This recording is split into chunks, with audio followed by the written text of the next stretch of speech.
Hello, കുറേ നാളുകളായി പെട്ടിക്കകത്തിരുന്ന് ശ്വാസം മുട്ടുന്ന എൻ്റെ പിസ്താശീലിലെല്ലാം ഞാൻ ഇന്ന് പുറത്തെടുത്തിട്ടുണ്ട്. എല്ലാം ഒന്നും എടുത്തിട്ടില്ല, കുറച്ചൊക്കെ എടുത്തിട്ടുണ്ട്. നമുക്ക് ആവശ്യത്തിന് പോരെ. ഒരു ചെറിയ കമ്പിയിലേക്ക് ഗ്ലൂ ഗൺ ഉപയോഗിച്ചിട്ട് പിസ്താശീലുകൾ ഇങ്ങനെയൊന്ന് ഒട്ടിച്ചെടുക്കുക. അതിലേക്ക് റെഡ് കളർ ഒന്ന് അടിച്ചു കൊടുക്കുക.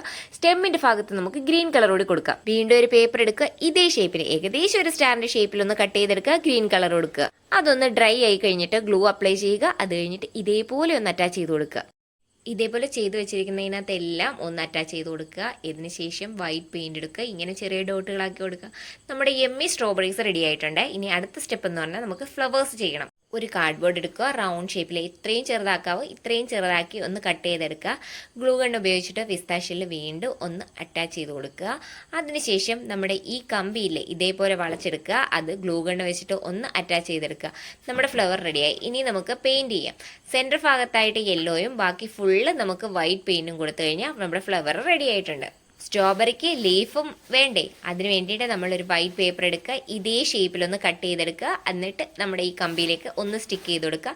ഗ്രീൻ കളർ സ്റ്റെമ്മിനും ലീഫിനും കൊടുക്കുക. പിന്നെ ഒരു വേസ്റ്റ് ബോക്സ് എടുക്കുക. വേസ്റ്റ് ബോക്സ് അല്ല, ഇതേപോലെ ഒരു കപ്പ് എടുക്കുക. അതിലേക്ക് ഒരു സ്പോഞ്ച് വെച്ച് കൊടുത്തിട്ട് ഇഷ്ടമുള്ള നമ്മുടെ സോയിലിൻ്റെയൊക്കെ കളറൊന്ന് പെയിൻറ്റ് ചെയ്ത് കൊടുക്കുക. നമ്മുടെ ഈ സ്ട്രോബെറീസ് ഇങ്ങനെയൊന്ന് അറേഞ്ച് ചെയ്തെടുക്കുക.